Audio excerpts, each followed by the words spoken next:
Hello students, आप सबका स्वागत है क्लास 11th फिजिक्स में, जहां per unit 5 work energy and power हम लोग कर रहे हैं।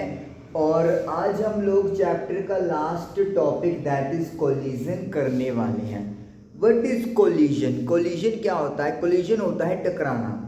हम लोग क्या करने वाले हैं, हम लोग ये देखने वाले हैं कि अगर दो बॉडीज आपस में टकराती हैं, कोलाइड होती हैं, तो कैसे उनमें एनर्जी का ट्रांसफ़र होता है, कैसे मोमेंटम ट्रांसफ़र होता है, और क्या हमारे पास वेलोसिटीज़ के रिजल्ट निकल कर आएंगे।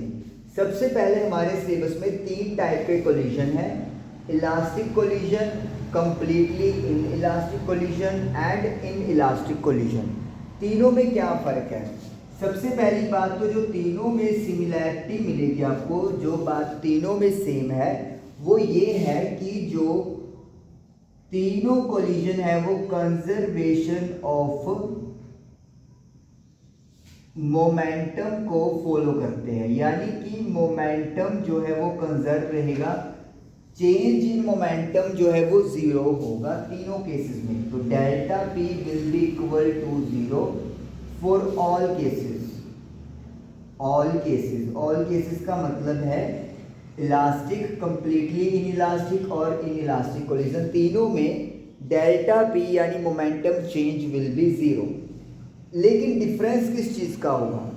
इलास्टिक कोलिजन में आप लोग देखोगे कि जो काइनेटिक एनर्जी में चेंज है that will be equal to zero, यानी कि जितनी काइनेटिक एनर्जी स्टार्टिंग में है उतनी ही काइनेटिक एनर्जी फाइनल भी मिलेगी। यानी कि आप ये कह सकते हो कि as a whole system kinetic energy भी कंजर्व रहेगी और कोई चेंज नहीं मिलने वाला, एनर्जी का कोई लॉस नहीं होगा। कंप्लीटली इन इलास्टिक कोलिजन में क्या होगा? टकराने के बाद यहाँ पर काइनेटिक एनर्जी का लॉस होगा दोनों में ही, चाहे आप कंप्लीटली इन इलास्टिक की बात कर लें या इन इलास्टिक की बात कर लें। लेकिन फ़र्क क्या है?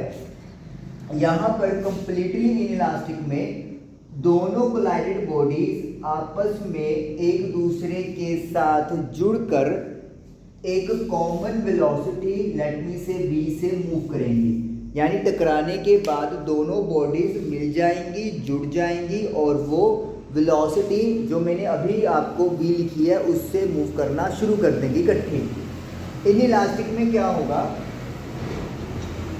दोनों में ही काइनेटिक एनर्जी का लॉस होने वाला है यहाँ पर, और दोनों बॉडीज अलग अलग स्पीड या वेलोसिटी से मूव करेंगी। तो दोनों में फ़र्क क्या है? यहाँ पे दोनों बॉडीज इकट्ठी मूव करने वाली हैं और यहाँ पर जो बॉडीज हैं वो सेपरेटली मूव करने वाली हैं। तो हम लोगों ने क्या देखा है कि तीनों टाइप के कोलिजन में मोमेंटम कंजर्व रहेगा, लेकिन इलास्टिक में काइनेटिक एनर्जी भी कंजर्व रहेगी। कंप्लीटली इन इलास्टिक में या इन इलास्टिक में दोनों में कुछ काइनेटिक एनर्जी का लॉस होगा। यहाँ पर दोनों बॉडीज इकट्ठे मूव करेंगी और यहाँ पर बॉडीज सेपरेटली मूव करेंगी। अब हम लोग फर्स्ट टॉपिक करने वाले हैं कोलिजन इन वन डायमेंशन। तो सबसे पहले जो हमारे पास सिलेबस है उसमें कोलिजन जो है वो वन डायमेंशन में हम लोग रीड करने वाले हैं, जैसे कि अलोंग एक्स एक्सिस आप ऐसे समझ सकते हो। और मेरे पास जो फर्स्ट टॉपिक है वो है कंप्लीटली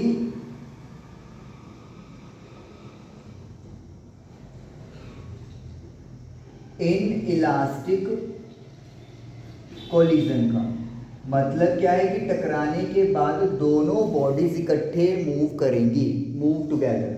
तो यहाँ पे कुछ मैंने बातें अज्यूम कर लेनी है। जो पहली बॉडी का मास है उसको m1 लेट करो, मास ऑफ ऑब्जेक्ट A। जैसे कि सपोज करो ये ऑब्जेक्ट A है और ये ऑब्जेक्ट B है, इसका मास मैंने m1 लिखा है और इसका मास m2। m2 हो गया मास ऑफ ऑब्जेक्ट B। जो u1 है वो है initial velocity of object A. आपका ऑब्जेक्ट ए मूव कर रहा है इनिशियल वेलोसिटी u1 के साथ। u2 is equal to 0 initial velocity of object B, यानी कि जो आपका बॉडी बी है वो अभी रेस्ट पे है, यानी कि एक बॉडी रेस्ट पे है और दूसरी बॉडी मूव कर रही है u1 से। तो ये दोनों बॉडीज आपस में टकराएंगी। अब देखिए हम लोग पढ़ रहे हैं कंप्लीटली इन इलास्टिक कोलिजन, यानी कि टकराने के बाद दोनों आपस में जुड़ जाएंगे और एक वेलोसिटी इकट्ठी से मूव करेंगे। तो मैं यहाँ पे लिख देता हूँ v, final velocity of combined mass m1 plus m2, यानी कि ये बॉडी से टकराई और टकराने के बाद एक वेलोसिटी v से इन्होंने मूव करना शुरू कर दिया। तो ये हमारे पास सारे पैरामीटर्स आ गए, m1, m2, u1, u2 की वैल्यू 0 और v is the final velocity of the combined mass. सबसे पहले हमने बात की थी कंजर्वेशन ऑफ मोमेंटम की। इनिशियल मोमेंटम क्या हुआ, m1 u1 plus m2 u2 is equal to m1 v1 plus m2 v2। ये है इनिशियल मोमेंटम दोनों का और ये है फाइनल मोमेंटम। एज पर लो ये इक्वल होगा। अब m1 u1 तो ठीक है, u2 0 है, तो अगर u2 0 है तो ये पूरी क्वांटिटी 0 बन जाएगी, तो इसको रहने देंगे। और v1 और v1 is equal to v2 is equal to v, क्योंकि ये कंप्लीटली इन इलास्टिक कोलिजन का टॉपिक है, तो v1 और v2 दोनों v के इक्वल होगा। तो मतलब v यहाँ से कॉमन आ जाएगा, तो you can say m1 plus m2 multiply by v। तो ये हमारे पास मोमेंटम को लेकर एक फॉर्मूला, एक इक्वेशन क्या हो गई है, तैयार हो गई है। यहाँ से हम लोग वेलोसिटी फाइनल कैलकुलेट कर लेंगे, m1 u1 upon m1 plus m2 is equal to v।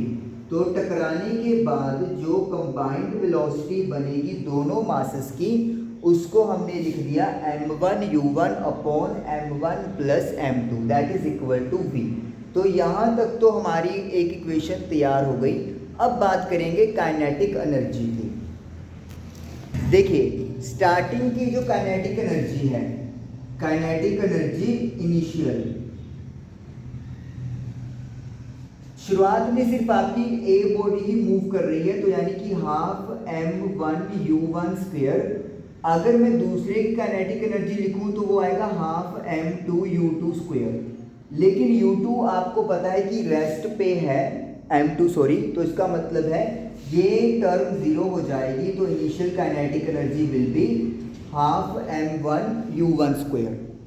अगर मैं फाइनल काइनेटिक एनर्जी की बात करूं टकराने के बाद, half m1 v1 square plus half m2 v2 square. लेकिन हमने देखा था कि v1 और v2 इक्वल हैं, क्योंकि ये कंप्लीटली इलास्टिक कोलिजन का केस है। तो मैं v1 और v2 दोनों को v से रिप्लेस कर दूंगा, तो मेरे पास 1/2 v स्क्वायर कॉमन आ जाएगा और m1 प्लस m2। तो v की वैल्यू ये वाली जो वैल्यू आई थी, ये वाली वैल्यू यहाँ पर हम लोग पुट कर देते हैं। ओके, तो मैं इसको यहाँ पे पुट कर देता हूँ, इसको इरेज कर देते हैं आपका। तो k final is equal to 1/2 v की जगह ये वाली वैल्यू, क्योंकि स्क्वायर है तो क्या आ जाएगा m1 square u1 square m1 plus m2 इसका whole square multiply by m1 plus m2। तो 1/2 m1 स्क्वायर u1 स्क्वायर एक पावर कटिंग हो जाएगी तो you will get m1 plus m2 dividing, ये आ गया, ये फाइनल काइनेटिक एनर्जी आ गई। लेकिन हमने देखा है कि कुछ ना कुछ काइनेटिक एनर्जी का लॉस्ट होता है, चाहे आप चाहे आप कंप्लीटली इनइलास्टिक कोलिजन की बात करो या सिंपल इनइलास्टिक कोलिजन की बात करो। तो मुझे यहाँ पर क्या निकालना है, लॉस इन काइनेटिक एनर्जी। तो हम लोग क्या लिखेंगे यहाँ पर, loss in kinetic energy that is delta के, और डेल्टा के किसके इक्वल होगा, इनिशियल में से फाइनल हम लोग माइनस कर देंगे, क्योंकि इनिशियल वाली वैल्यू बड़ी होगी तभी तो लॉस हो रहा है। So what is initial value, half m1 u1 square minus half m1 square u1 square upon m1 plus m2। Simply हमने वैल्यूज पुट की है और कुछ नहीं किया। अब यहाँ से हम लोग देख लेते हैं बुक के अकॉर्डिंगली रिजल्ट मैच करने के लिए। हम लोग को 1/2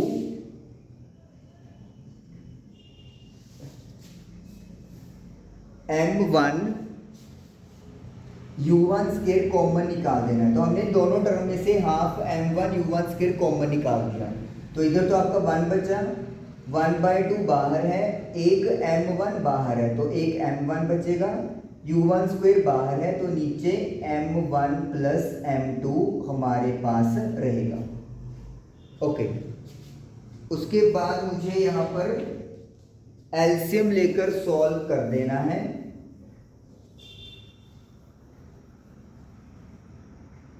one by two m1 u1 square, LCM लोगे तो m1 प्लस m2 माइनस का m1 डिवाइड में m1 प्लस m2।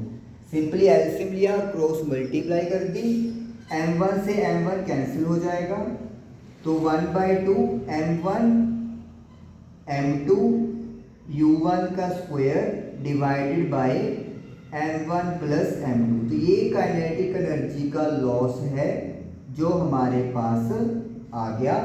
किसमें है ये, completely inelastic collision one dimension की ये बात हुई है। तो ये जो क्वांटिटी हमारे पास आई है चेंज इन काइनेटिक एनर्जी, ये पॉजिटिव क्वांटिटी है। कैसे, 1/2 एक पॉजिटिव वैल्यू है, m1 m2 m1 plus m2 ये मास है जो कभी नेगेटिव हो नहीं सकते, और u1 का स्क्वायर है, तो u1 का स्क्वायर ऑलरेडी किसी भी नेगेटिव का नंबर भी पॉजिटिव होता है, तो यानी कि जो लॉस है काइनेटिक एनर्जी का वो पॉजिटिव है, तो मतलब इनिशियल वैल्यू फाइनल से बड़ी है।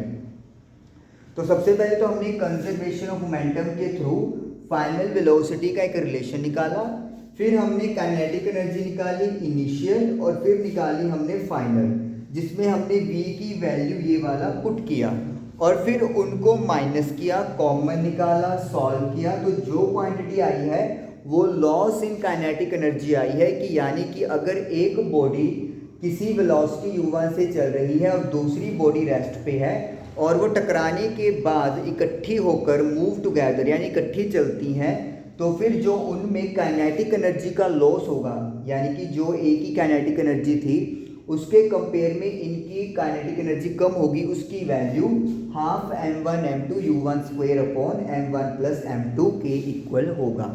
तो ये हमारा पार्ट जो खत्म हुआ है वो हुआ है completely inelastic collision in one dimension. अब हम लोग नेक्स्ट करेंगे। ओके, तो नेक्स्ट हम लोग करने वाले हैं इलास्टिक कोलिजन, और ये भी वन डायमेंशन में है। एक और बात हमें ध्यान में रखनी है कि जो हमने पिछला केस किया और ये वाला केस किया, हम लोग ये मान के चलेंगे कि ऑब्जेक्ट जो है वो, अगर सपोज करो ये बॉडी ए है और ये बॉडी बी है, पिछले केस में भी इसकी वेलोसिटी u1 थी इनिशियल और ये रेस्ट पे था, तो वही चीज़ यहाँ पे भी लेट करेंगे हम लोग, इसका मास m1 और इसका मास m2। तो पिछले केस में देखा था कि टकराने के बाद इकट्ठी होकर चल पड़ी, तो मतलब वो लीनियर ही रहेगा, मतलब कोई भी एंगल नहीं बनाने वाले, लाइक दिस, ऐसे ही वो एक ही लाइन में चलते रहेंगे और इलास्टिक कोलिजन में भी हम लोग यही मानेंगे कि दोनों टकराए, जैसे ये टकरा गए हैं ए और बी, और टकराने के बाद भी ये एक ही लाइन में चलते रहे। लेट मी से ए और बी, इसकी फाइनल वेलोसिटी v1 और इसकी फाइनल वेलोसिटी v2। क्योंकि इलास्टिक कोलिजन अब हम लोग पढ़ने वाले हैं, तो इसका मतलब है जो काइनेटिक एनर्जी है वो भी इनिशियल और फाइनल की सेम रहने वाली है, जस्ट लाइक दी मोमेंटम।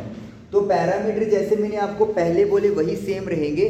फर्क क्या आएगा, पिछले केस में v1 और v2 इक्वल टू v लिखा था, यहाँ पे अब v1 और v2 लिखेंगे क्योंकि इनकी वेलोसिटी टकराने के बाद एक जैसी नहीं है, क्योंकि दोनों बॉडीज अलग अलग मूव कर रही हैं और इसीलिए इनकी वेलोसिटी भी v1 और v2 यानी अलग अलग है। बाकी सारी चीज़ आप देख सकते हो सेम है। सबसे पहले हम लोग मोमेंटम की बात करेंगे, law of conservation of momentum. आपने पूरी लाइन ही लिखनी है law of conservation of momentum के अकॉर्डिंगली। तो क्या लिखेंगे हम लोग, m1u1 is equal to plus m2u2 is equal to m1v1 plus m2v2। ये इनिशियल मोमेंटम और ये final momentum v1 and v2 suppose कर लो। लेकिन u2 क्योंकि जीरो पे है, हमने ये कंसिडर किया हुआ है कि जो ऑब्जेक्ट b है वो यहाँ पर भी रेस्ट पे है, तो ये वाला जो क्वांटिटी है वो जीरो हो जाएगा। So we are getting m1u1 is equal to m1v1 plus m2v2। हम लोग क्या कर सकते हैं, यहाँ पे जो m1 वाली टर्म्स हैं उनको इकट्ठी कर देते हैं और m1 यहाँ से क्या आ जाएगा, कॉमन आ जाएगा। तो u1 minus v1 is equal to m2v2। इसको इक्वेशन नंबर 1 हम लोग सिलेक्ट कर लेते हैं, हमें इसकी ज़रूरत पड़ेगी ही, जैसे पिछले भी हमने पार्ट में देखा था। पिछले पार्ट में मैं फिर रिमाइंड करवा दूँ, वहाँ पर दोनों बॉडीज टकराने के बाद इकट्ठी हो गई थी, तो इसीलिए v1 और v2 इक्वल टू v हमने लिखा था, लेकिन इस केस में ऐसा नहीं है। अब हम लोग चलेंगे काइनेटिक एनर्जी की तरफ। अब क्योंकि काइनेटिक एनर्जी भी यहाँ पर कंजर्व हो रही है, तो हम लोग क्या लिख सकते हैं कि जो इनिशियल काइनेटिक एनर्जी है सिस्टम की, वो फाइनल काइनेटिक एनर्जी के इक्वल होगी। तो 1/2 m1u1 square plus 1/2 m2u2 square is equal to 1/2 m1v1 square plus m2v2 square. Initial kinetic energy is equal to final kinetic energy, क्योंकि we are talking about elastic collision जिसमें no loss in kinetic energy हम लोग मान रहे हैं। क्योंकि आपका body भी रेस्ट पे है, तो ये वाली जो क्वांटिटी है वो जीरो चली जाएगी। तो we will get half m1u1 square is equal to 1/2 m1v1 square plus 1/2 m2v2 square. 1/2 आप देख सकते हो तीनों टर्म्स में आ रहा है, तो ये कैंसिल आउट हो जाएगा। So you will get m1u1 square is equal to m1v1 square plus m2v2 square. m1 वाली टर्म्स एक साइड अब ले लेंगे, जैसे हम लोगों ने मोमेंटम के केस में किया। तो u1 स्क्वायर, ये टर्म इधर आके माइनस हो जाएगी, तो v1 स्क्वायर भी हम लोग ब्रैकेट के अंदर ले लेंगे और m1 कॉमन आ जाएगा, और इक्वल टू में मेरे पास बचेगा m2v2 का स्क्वायर। अब अगर आपको दिमाग में हो, यहाँ पे देखिए क्लियर दिख रहा है, a square minus b square की एक आइडेंटिटी बनती दिखाई दे रही है। तो हम लोग लिखेंगे a minus b multiply by a plus b। तो हम लोगों ने यहाँ पर u1 square minus v1 square की identity a minus b multiply by a plus b लगा दिया। अब यहाँ से देखिए, जो मैंने कहा था कि हमें इसकी ज़रूरत पड़ेगी, m1 multiply by u1 minus v1, इस पार्ट को देखिए, ये पार्ट बिल्कुल इसके साथ मैच कर रहा है। ये वाला हिस्सा m2v2 के इक्वल है, तो मैं क्या लिखूंगा M2V2 और ब्रैकेट शुरू U1 plus V1 is equal to M2V2 square. लो हमने क्या किया, इस वाले इक्वेशन से M1 multiply by U1 minus V1 की वैल्यू M2V2 यहाँ पर प्लेस कर दी। M2 से M2 कैंसिल हो जाएगा, एक V2 से एक V2 कैंसिल हो जाएगा, तो यानी कि V2 की वैल्यू आ गई है V1 प्लस U1। तो इसका मतलब है आप ये कह सकते हो कि जो वेलोसिटी होगी V की, वो जितनी वेलोसिटी V1 की है, A की V1 है, और जो टकराने से पहले थी उनका प्लस करके टोटल में बन जाएगी। तो final velocity of B is equal to V1 plus U1। यहाँ तक आया। अब हम लोग क्या करेंगे, ये जो V2 की वैल्यू आई है इसे हम लोग इस 1 में पुट कर देंगे। V2 को रिप्लेस करेंगे V1 प्लस U1 से, और हम लोग V1 यानी कि final velocity of object A निकालेंगे कोलिजन के बाद। इसको इरेज कर देते हैं पहले इतने पार्ट को। अब देखिए यहाँ पर M1, इसको ब्रैकेट को ओपन ही कर लें, M1 U1 minus M1 V1। तो मैंने जैसे बोला V2 की जगह V1 प्लस U1 सब्सटीट्यूट कर देंगे, तो M1 U1 minus M1 V1 ये बन जाएगा M2 V1 M2 U1। अब आप क्या करोगे, U1 वाले टर्म्स एक तरफ कर लो और V1 वाली टर्म्स एक तरफ कर लो, तो ये बन जाएगा M1 U1, ये वाली टर्म इधर आके माइनस हो जाएगी U1, और M2 V1 ये टर्म उधर जाकर प्लस हो जाएगी। अब यहाँ से आप M1 minus M2 multiply by U1, यानी कि U1 कॉमन ले लिया, यहाँ से भी आप M2 प्लस M1 और V1 कॉमन ले लेंगे। तो क्या करना है मुझे, अब मुझे वैल्यू पुट कर देनी है, V1 निकालना है मुझे, तो V1 is equal to M1 minus M2 divided by M1 plus M2 लिख देते हैं इसको, मल्टीप्लाई बाय U1। लो जी, तो ये मेरे पास फाइनल वेलोसिटी बन गई है किसकी, ऑब्जेक्ट A की कोलिजन के बाद। कोलिजन होने के बाद A जो है वो V1 से मूव करेगी और उसकी velocity M1 minus M2 upon M1 plus M2 multiply by U1, यानी कि जो उसकी इनिशियल वेलोसिटी थी उससे मल्टीप्लाई हो गई। अब हम लोगों को कैलकुलेट करनी है V2, यानी कि ऑब्जेक्ट B की फाइनल वेलोसिटी टकराने के बाद। तो हम लोग क्या करेंगे, इस इक्वेशन में V1 की जो वैल्यू हमारे पास आई है वो पुट कर देंगे। इसको अपन इरेज कर देते हैं पहले, तो V2 is equal to V1 plus U1 आया है हमारे पास रिजल्ट। तो V1 की वैल्यू क्या है, M1 U1 minus M2 U1 upon M1 plus M2। तो हमने V1 की वैल्यू पुट कर दी और यहाँ पर मल्टीप्लिकेशन कर दी है, ब्रैकेट ओपन कर दी है, प्लस U1 और नीचे 1 आएगा, तो M1 प्लस M2 एलसीएम ले लेंगे। M1 U1 को 1 से किया M1 U1, M2 U1 को 1 से किया M2 U1, M1 को U1 से किया M1 U1 और M2 को U1 से किया M2 U1। तो इसका मतलब हो गया कि हमने एलसीएम लेके यहाँ पर वैल्यूज पुट कर दी। अब आप क्लियरली देख सकते हो कि M2 U1 ये नेगेटिव का है और M2 U1 ये पॉजिटिव है, तो ये टर्म्स कैंसिल आउट हो जाएंगी। m1u1 में m1u1 ऐड करेंगे तो you will gate 2m1u1 over m1 plus m2।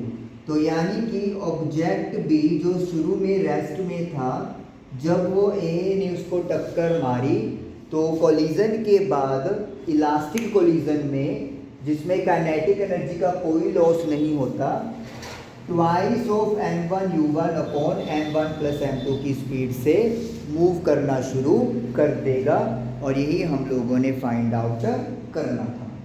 तो इसका मतलब ये हो गया कि हम लोग ये कह सकते हैं कि जो आपकी u1 और v1 इनिशियल और फाइनल जो ए की वेलोसिटी है वो मिला के ऑब्जेक्ट बी की फाइनल वेलोसिटी बन जाएगी।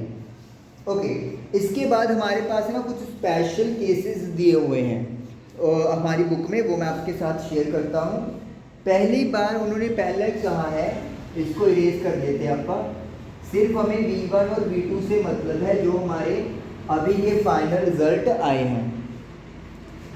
उन्होंने कहा है पहली बात, if m1 is equal to m2 is equal to m, अगर दोनों बॉडीज का मास सेम हो, यानी कि आपके पास a और b दोनों का अगर मास सेम है, m है, तो क्या होगा। तो अगर मैं v1 की बात करूं तो अगर आप m में से m माइनस कर दोगे तो यू विल गेट 0। तो यानी कि ये पूरी जो टर्म है वो 0 बन जाएगी। तो इसका मतलब ये हो गया कि जो आपका ऑब्जेक्ट A है वो रेस्ट पे चला जाएगा टकराने के बाद। v1 का मतलब क्या है, final velocity of object A after collision. तो v1 जो है उसकी फाइनल वेलोसिटी है, लेकिन अगर A और B दोनों का मास सेम है तो यानी A B को टक्कर मारेगा, टक्कर मारने के बाद वो खुद रेस्ट पे हो जाएगा क्योंकि v1 की वैल्यू 0 आ रही है। और v1 तो 0 पे हो गया, तो v2 की वैल्यू क्या होगी, 2 m1 को m मान लो, u1 तो m1 प्लस m2 यानी कि m प्लस m, तो you can say 2mu1 upon 2m, तो 2m से 2m कैंसिल। तो इसका मतलब ये हो गया कि अगर दोनों का मास सेम है तो बॉडी ए टकराने के बाद वो तो रेस्ट पे हो जाएगी, लेकिन जो बॉडी बी होगी वो जो ए की वेलोसिटी थी टकराने से पहले उसके साथ मूव करना शुरू कर देगी। मतलब अगर सपोज करो ये ए है जो u1 पे थी, ये b है जो रेस्ट पे है, u2 इज इक्वल टू 0, टकराई दोनों a और b, तो केस है कि मास दोनों का सेम है। तो फिर क्या होगा, ऑब्जेक्ट A तो रेस्ट पे हो जाएगा, v1 तो 0 हो जाएगी, और जो आपका ऑब्जेक्ट B है वो v2 पे मूव करेगा, और जो v2 है वो किसके इक्वल होगी, u1 के इक्वल होगी। तो ये जो है वो स्पेशल केस है पहला, जब मासेस आर इक्वल। अब बात करते हैं दूसरे केस की। सेकंड केस में इन्होंने कहा है कि आप ये नोट करो कि जो दूसरी बॉडी है B वो m1 से बहुत ज़्यादा भारी है। इसका मतलब क्या हुआ, B केस में मुझे क्या लेट करना है कि जो m2 है वो m1 से बहुत ज़्यादा बड़ा है। चलो, तो इसका मतलब ये हो गया कि वी कैन से कि m2 जो है वो अगर m1 से बड़ा है तो वो m2 को मतलब m1 को एक तरह से नेग्लिजिबल मानेंगे। तो इसमें क्या है, आप देखिए, अगर मैं v1 की बात करूं तो अगर m2 m1 से बहुत बड़ा है तो m1 ऑलमोस्ट 0 हो जाएगा। हम लोग लिख लेते हैं m1 अप्रोक्सीमेटली मान लेंगे 0, नेग्लिजिबल। तो फिर इसका मतलब क्या है, यहाँ पे बचेगा माइनस का m2 और नीचे भी अकेला m2 मल्टीप्लाई में u1। तो m2 से m2 कैंसिल हो गया, तो u1 जो है v1 जो है वो u1 की इक्वल हो जाएगा, लेकिन साइन नेगेटिव का आएगा। इसका मतलब क्या हो गया कि अगर सपोज करो आपकी ये बॉडी A है और ये बॉडी B है, मास m1 m2, अब इसका मास इससे बहुत ज़्यादा है ये u1 की स्पीड से आ रहा है, टकरा गया, ए और बी के बीच में कोलिजन हो गई, सपोज करो। तो टकराने के बाद जो बॉडी ए है वो इस तरफ मूव करना शुरू कर देगी विद वेलोसिटी v1। देखिए लिखा है ना v1 जो है वो u1 के इक्वल है, यानी कि जिस वेलोसिटी से ये आगे आ रहा था उसी वेलोसिटी से मूव करेगा, लेकिन अब इसकी डायरेक्शन जो है वो चेंज हो जाएगी, माइनस ऑफ u1। तो ए तो यानी कि जाएगा टकरा के पीछे आना शुरू हो जाएगा, लेकिन अब v2 के बारे में क्या ख्याल है, लेट अस सी। तो m1 को हमने ऑलमोस्ट जीरो माना, तो ये जीरो आ गया, तो जीरो का सम एनीथिंग मल्टीप्लाई में जीरो ही बनेगा। तो v2 जीरो, यानी कि जो ऑब्जेक्ट b है वो रेस्ट पे ही रहने वाला है, वो नहीं हिलेगा। आप इसको ये मान सकते हो कि सपोज करो एक साइकिल और एक अगर ट्रक की टक्कर हो जाती है, ट्रक आपका रेस्ट पे है, साइकिल स्पीड से आ रहा है, तो साइकिल ट्रक से टकराएगा, लेकिन ट्रक पे तो कोई असर ही नहीं होगा क्योंकि ट्रक का मास बहुत ज़्यादा है, लेकिन साइकिल पीछे की तरफ मूव करेगा। तो यही चीज़ यहाँ से प्रूव होती है कि अगर m2 m1 से बहुत बड़ा है तो v1 u1 के इक्वल होगा, लेकिन डायरेक्शन ऑपोजिट होगी, और जो v2 है दूसरी बॉडी वो रेस्ट पे ही रहेगी, उस पर कोई इफेक्ट नहीं पड़ेगा। यस, तो इस तरीके से हमारा collision in one dimension complete हुआ, जिसमें हम लोगों ने कंप्लीटली इन इलास्टिक कोलिजन और इलास्टिक कोलिजन डन किया। और नेक्स्ट सेशन में हम लोग कोलिजन इन 2 डायमेंशन करेंगे और चैप्टर हमारा फिनिश हो जाएगा। Thank you.